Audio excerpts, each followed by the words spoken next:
Qorxaq olmaq gözəl bir şeydir. Daha doğrusu bir şeylərdən qorxa bilmək bizim üçün həyati dərəcədə əlzəmdir. Bunun səbəbi ondan ibarətdir ki, əgər biz qorxu hissini dadmasaq, bu həyatda qala bilmərik. Qorxu bizim sağ qalmağımızda çox önəmli rol oynayan əsas təməl duyğulardan biridir. Bir də var ki, panik atak. Panik atakla qorxu eyni bir şey deyil və bunları fərqləndirmək həm insanın özü üçün faydalıdır, həm də ətrafı üçün. İndi isə gəlin bu iki bir-birinə oxşayan, amma bir-birindən əslində tamamilə fərqli olan duyğunu ələ alaq. Birincisi qorxudur. Qorxu hər zaman müəyyən bir səbəbə əsaslanır. Yəni ki, tutaq ki, bir it üstümüzə gəlirsə, biz qorxuruq və bizim bədənimiz belə bir reaksiya verir. Savaş ya da qaç. Yəni, döyüşə bilirsənsə döyüş qabağındakı təhlükə ilə. Yox, əgər döyüşə bilmirsənsə, aradan çıx, qaç. Hər iki halda da həyatda qalmağa fokuslanır bu duyğular. Bu duyğu və insan orqanizmi qorxu sayəsində elə bir səviyyəyə çatır ki, ürək döyüntüləri yüksəlir, göz bəbəkləri genişlənir, diqqət artır və sən sadəcə fokuslanırsan ki, həmin qorxduğun maneəni necə aşa biləsən. Digər vəziyyət isə panik atakdır. Panik atak da yenə özünün növbəsində həyəcanla müşahidə olunur. Ancaq panik atakın ortaya çıxması üçün hər hansısa bir səbəbə ehtiyac yoxdur. Bu hiss qəfil gəlir, intensiv şəkildə, yəni çox güclü duyğular şəklində insan bədəninə saniyələr içində hökmran olur.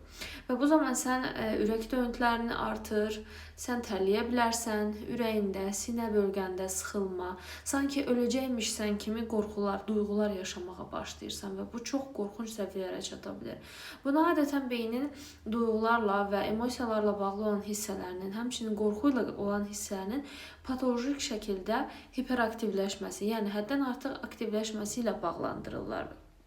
Yəni əlaqələndirirlər və nəticədə bədən bu yüksək reaksiya nəticəsində öncə sadaladığım kimi qorxunc vəziyyətlərə girir. Yəni sanki artıq öləcəkmişə qədər təhlükəli durum yaranır və bu insanlar həqiqətən də bu durumdan çox əziyyət çəkirlər. Əgər bu panik atak dəfələrlə təkrarlanırsa, artıq burada bir psixiatrik problem ola bilər və qorxu elə bir şeydir ki, sadə qorxuda əgər həmin o maneə aşılırsa, yəni qorxu törədəcək səbəb ortadan qalxırsa, bədən funksiyaları sakitləşməyə başlayır. Yəni ürək ritmi yerinə qayıdır, tənəffüs yerinə qayıdır və sən sakitləşirsən.